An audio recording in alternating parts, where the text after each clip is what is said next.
Hi friends, എല്ലാവർക്കും online ക്ലാസ്സിലേക്ക് സ്വാഗതം. നമ്മൾ ഡിസ്കസ് ചെയ്യുന്നത് ഗണിതത്തിൻ്റെ ഉത്തരസൂചികയാണ്. അപ്പോൾ 7ാം ക്ലാസ്സിൽ ഇന്ന് നടന്ന മാത്സ് എക്സാമിൻ്റെ ഇംഗ്ലീഷ് മീഡിയം വീഡിയോ അപ്ലോഡ് ചെയ്തിട്ടുണ്ട്. അതിൻ്റെ ലിങ്ക് ഡിസ്ക്രിപ്ഷൻ ബോക്സിൽ കൊടുക്കാം. ഇത് മലയാളം മീഡിയം ക്വസ്റ്റ്യൻ പേപ്പറിൻ്റെ ആൻസർ കീയാണ്. അപ്പോൾ 7ാം ക്ലാസ്സുമായി ബന്ധപ്പെട്ട എല്ലാ സബ്ജക്റ്റിൻ്റെയും question paper discussion online class എന്ന ഈ ചാനൽ അപ്ലോഡ് ചെയ്തിട്ടുണ്ട്. അപ്പോൾ ക്ലാസ് 7 ആനുവൽ എക്സാം എന്ന പ്ലേലിസ്റ്റ് ചെക്ക് ചെയ്താൽ നിങ്ങൾക്ക് എല്ലാ വീഡിയോസും കാണാൻ കഴിയും. അതേപോലെ തന്നെ ആനുവൽ എക്സാം 2024മായി ബന്ധപ്പെട്ട എല്ലാ ക്വസ്റ്റ്യൻ പേപ്പറും ആനുവൽ എക്സാം 2024 എന്ന പ്ലേലിസ്റ്റിലുണ്ട്. അതും നിങ്ങൾക്ക് ചെക്ക് ചെയ്യാം. നമുക്കറിയാം 8 മൂല്യനിർണ്ണയ പ്രവർത്തനങ്ങളാണ് ഉള്ളത്. അതിൽ 6 എണ്ണം എഴുതിയാൽ മതി, 2 എണ്ണം നിങ്ങൾക്ക് ഓപ്ഷനാണ്. അപ്പോൾ 15 മിനിറ്റ് കൂൾ ഓഫ് ടൈം ഉണ്ട് ഈ സമയം. ക്വസ്റ്റ്യൻസൊക്കെ നല്ലോണം വായിച്ച് നോക്കുക. അപ്പോൾ നിങ്ങൾക്ക് അറിയാവുന്ന 6 എണ്ണം റൗണ്ട് ഇട്ട് വെക്കുക. അതൊക്കെ എല്ലാ വീഡിയോസിലും പറയുന്നതാണ്. എന്തായാലും ഇന്നത്തെ ക്വസ്റ്റ്യൻ പേപ്പർ വലിയ കുഴപ്പമൊന്നുമില്ല. അത്യാവശ്യം എല്ലാവർക്കും എഴുതാൻ പറ്റിയൊരു ക്വസ്റ്റ്യൻ പേപ്പർ തന്നെയാണ്. അപ്പോൾ പ്രീവിയസ് ക്വസ്റ്റ്യൻ പേപ്പറൊക്കെ ചെയ്ത് നോക്കിയവർക്ക് ഇത് വളരെ എളുപ്പമുള്ളൊരു ചോദ്യമാണ്. നിങ്ങളെ കുഴപ്പിക്കുന്ന ചോദ്യങ്ങളൊന്നും ഇതിലില്ല. അപ്പോൾ നമ്മൾ കണ്ട് പരിചയപ്പെട്ട ക്വസ്റ്റ്യൻ പേപ്പറാണ്. അപ്പോൾ പ്രീവിയസ് ഒക്കെ നിങ്ങൾ അധികം നോക്കുക. അപ്പോൾ അതുമായി ബന്ധപ്പെട്ട ചോദ്യങ്ങൾ തന്നെയാണ്. ഓക്കെ, അപ്പോൾ നമുക്ക് ആദ്യത്തെ ചോദ്യം നോക്കാം. ചുവടെ കൊടുത്തിരിക്കുന്നതിൽ മട്ട ത്രികോണം ഏത്? അപ്പോൾ എയും ബിയും സിയും ഡിയും ഒക്കെ തന്നിട്ടുണ്ട്. അപ്പോൾ മട്ട ത്രികോണം എന്ന് പറഞ്ഞാൽ അറിയാലോ, ഒരു കോൺ എന്തായിരിക്കണം? 90 ഡിഗ്രി ആയിരിക്കണം അല്ലേ? അപ്പോൾ നമുക്ക് ഇത് കണ്ടാൽ അറിയാം ഇതൊരു 90 ഡിഗ്രി അല്ല, ഇതും 90 ഡിഗ്രി അല്ല, ഇതുമെല്ലാം ഇതാണ്. ഓപ്ഷൻ സി ആണ് കറക്റ്റ് ആൻസർ കേട്ടോ. ഇനി ചുവടെ നൽകുന്നതിന് ഒരു മട്ട ത്രികോണത്തിൻ്റെ വശങ്ങളാവുന്ന അളവുകൾ ഏത്? അപ്പോൾ ഓപ്ഷൻ ബി ആണ്. ഓക്കെ, അപ്പോൾ മട്ട ത്രികോണത്തിൻ്റെ വശങ്ങളാവുന്ന അളവുകൾ എന്ന് ചോദിച്ചാൽ ഓപ്ഷൻ ബി ആണ്. ഇനി അടുത്ത ചോദ്യം, ഒരു മട്ട ത്രികോണത്തിൻ്റെ ചെറിയ കോണുകളിൽ ഒന്നിൻ്റെ അളവ് 40 ഡിഗ്രി ആയാൽ മറ്റേ കോണിൻ്റെ അളവ് എത്ര? അപ്പോൾ ഒന്നിൻ്റെ അളവ് എന്ന് പറയുമ്പോൾ 40 ഡിഗ്രി. അപ്പോൾ മട്ട ത്രികോണം എന്ന് പറഞ്ഞിട്ടുണ്ട്. അപ്പോൾ നമുക്കറിയാം ഒരു കോൺ എന്തായിരിക്കും? എന്തായാലും 90 ഡിഗ്രി. അപ്പോൾ ഇത് രണ്ടും കൂട്ടിയാൽ തന്നെ നമുക്ക് എത്ര കിട്ടി? 130 ഡിഗ്രി കിട്ടി.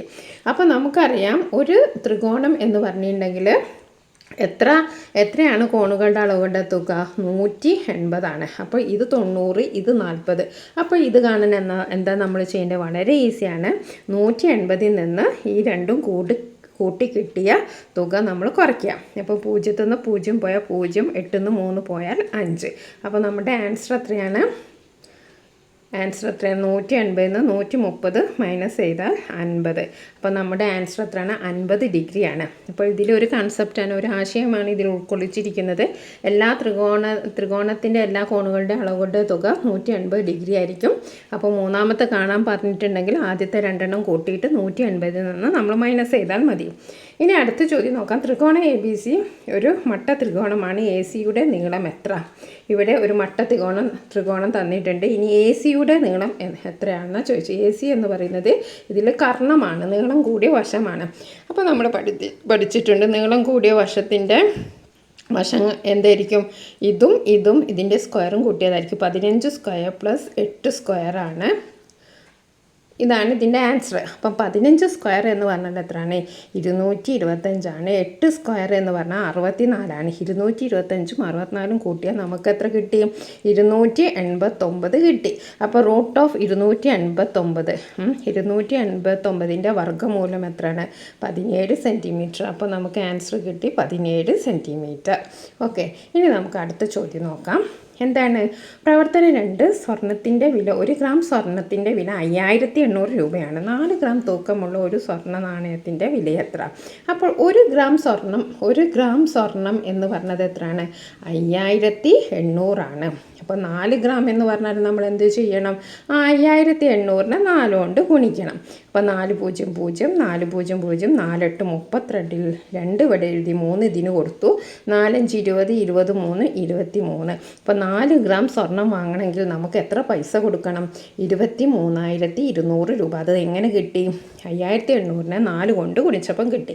ഇനി അടുത്തത്, ഈ സ്വർണ്ണ നാണയത്തിന് 2% വിലക്കിഴിവ് തന്നാൽ അനുവദിച്ചാൽ എത്ര രൂപ കുറയും? അപ്പോൾ 23,200 ആണുള്ളത്. അപ്പോൾ അവർ പറഞ്ഞു 2% നിങ്ങൾക്ക് ഡിസ്കൗണ്ട്, വില കുറവ് തരാം എന്ന് പറഞ്ഞു. അപ്പോൾ നമ്മൾ എന്താ ചെയ്യേണ്ടത്? 23,200ൻ്റെ 2% എന്ന് പറയുമ്പോൾ നമ്മളെങ്ങനെ എഴുതും? 23,200. 2% എന്ന് പറയുമ്പോൾ 2%. അപ്പോൾ 2/100. ഓക്കെ, അപ്പം നമ്മൾ 0 0 0 0 വെട്ടി. ഇനി എന്താ 232 ഇൻറ്റു 2. 232 ഗുണിക്കണം 2 നമ്മൾ ചെയ്താൽ നമുക്ക് കിട്ടും എത്രയാണ്? ഈ 2 4, 3 2 6, ഈ 2 4, 464. അപ്പോൾ നമുക്ക് ഡിസ്കൗണ്ട് കിട്ടിയത് എത്രയാണ്? 464. ഓക്കെ, 464. ഇനി അടുത്ത ചോദ്യം നോക്കാം. 4 ഗ്രാം തൂക്കമുള്ള ഒരു സ്വർണ്ണവള വാങ്ങിയപ്പോൾ 10% പണിക്കൂലി നൽകി. പണിക്കൂലി ഉൾപ്പെടെ വളയ്ക്ക് എത്ര രൂപ നൽകണം? അപ്പോൾ നമുക്ക് സ്വർണം വാങ്ങുമ്പോൾ നമ്മൾ പണിക്കൂലി കൊടുക്കണം. അത് എത്രയാണ്? 10% ആണ് എന്നാണ് പറഞ്ഞത്. അപ്പോൾ നമുക്ക് നോക്കാം. 10% ആണെച്ചാൽ ഇവിടെ നോക്കാം 10%.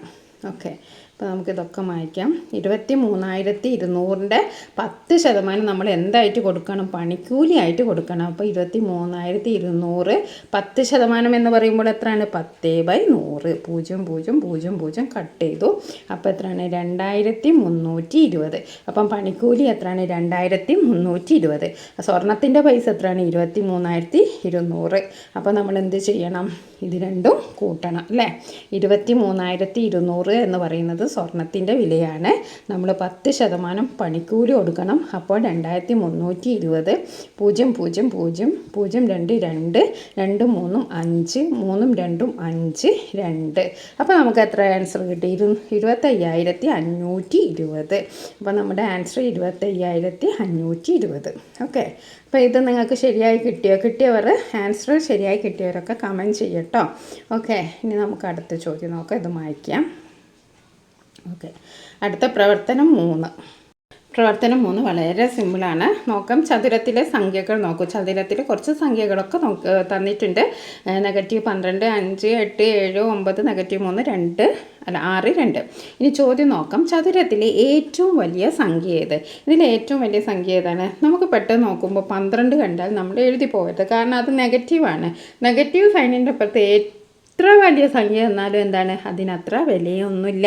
അപ്പോൾ നമ്മുടെ ഏറ്റവും വലിയ സംഖ്യ ഇവിടെ ഏതാണ്? 9 ആണ്. ഇതിൽ ഏറ്റവും ചെറിയ സംഖ്യ ഏതാണ്? -12 ആണ് അല്ലേ? ഏറ്റവും ചെറിയ സംഖ്യ -12 ആണ്. ഇനി ഇവിടെ ചോദിക്കുന്ന നോക്കൂ. 2 സംഖ്യകൾ ഉപയോഗിച്ച് -10 എന്ന് ഉത്തരം കിട്ടുന്ന ഒരു ക്രിയ എഴുതുക.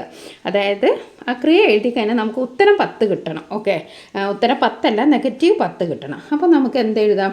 -12 + 2. അപ്പോൾ നമുക്ക് കിട്ടുക ഉത്തരം -10 ആയിരിക്കും. ഓക്കെ, ഇനി അതേപോലെ തന്നെ 2 സംഖ്യകൾ ഉപയോഗിച്ച് 6 എന്ന ഉത്തരം കിട്ടുന്ന ഒരു ക്രിയ എഴുതുക.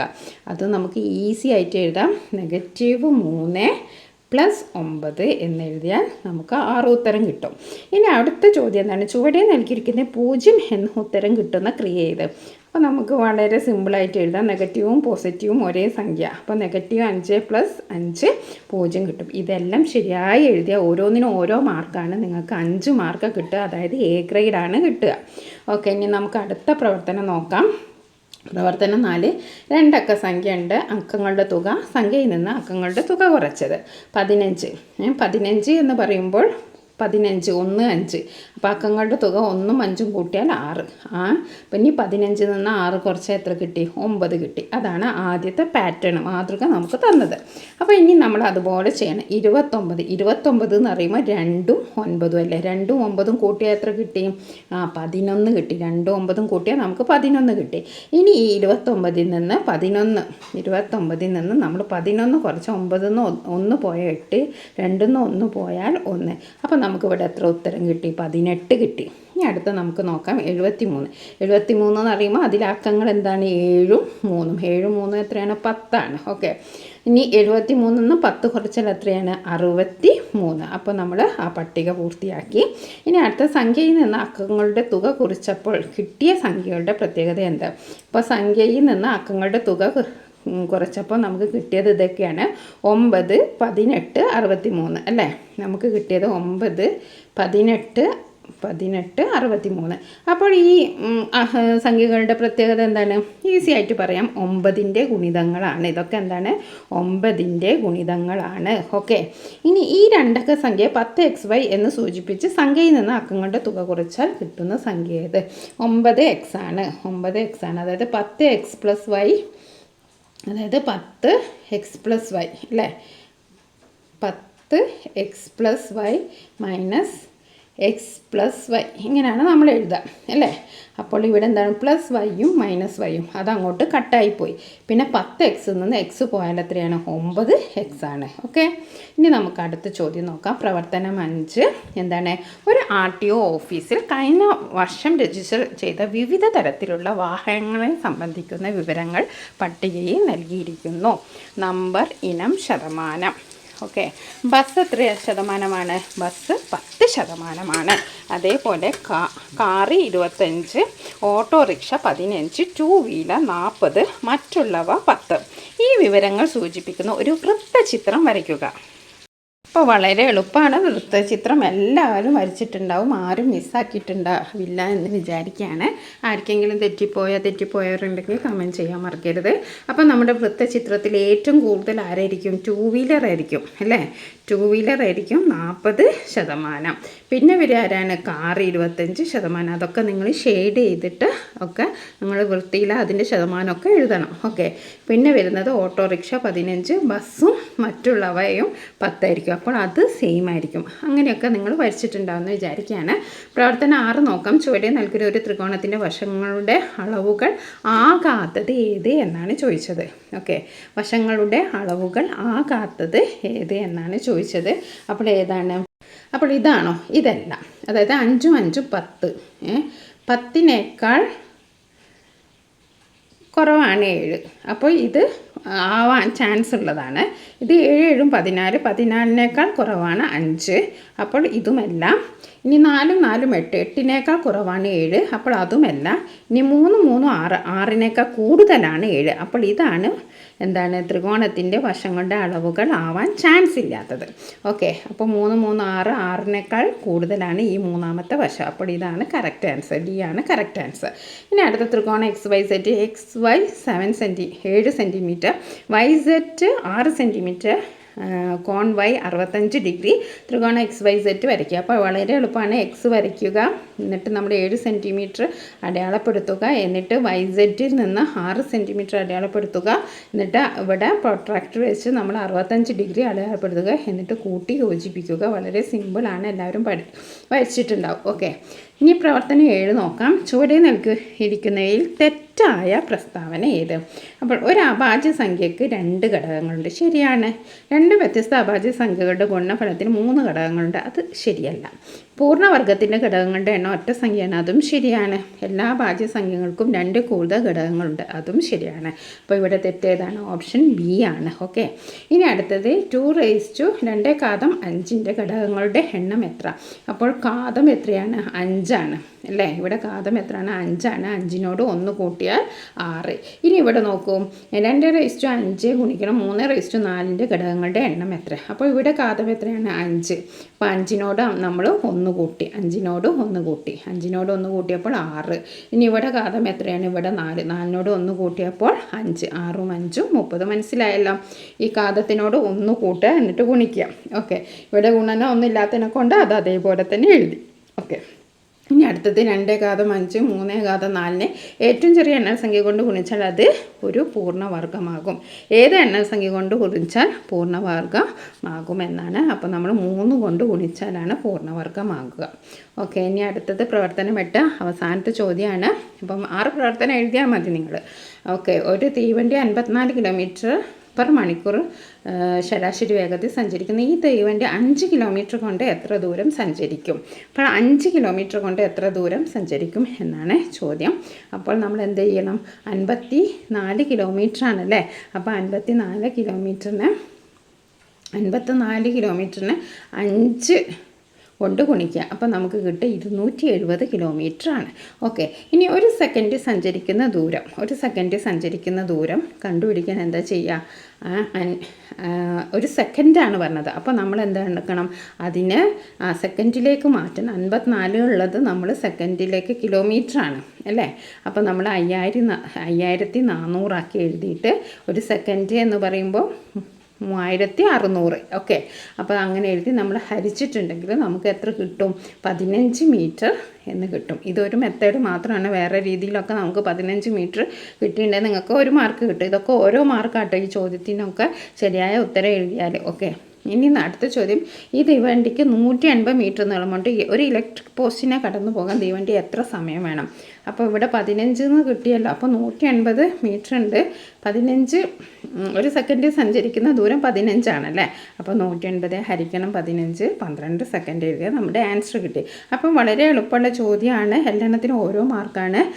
പിന്നെ അതിൽ ചിലതിന് മാത്രമാണ് 3 മാർക്കൊക്കെ ഉള്ളത്. അത് നമ്മൾ പൈ ഡയഗ്രാം വൃത്തചിത്രമല്ല, അതിന് നമ്മൾ വരച്ചിട്ടുണ്ടെങ്കിൽ നമുക്ക് 5 മാർക്കാണ്. ഓക്കെ. പിന്നെ നമ്മൾ ത്രികോണം ഒക്കെ വരച്ചിട്ടുണ്ടെങ്കിൽ അതിന് നമുക്ക് മാർക്കുണ്ട്. അപ്പം നിങ്ങൾ വളരെ എളുപ്പമുള്ള ചോദ്യമാണ്. നിങ്ങൾക്ക് ഏതൊക്കെ മിസ്സായി ഒക്കെ നിങ്ങൾ കമൻറ്റ് ബോക്സിൽ അറിയിക്കുക. Thank you for watching this video.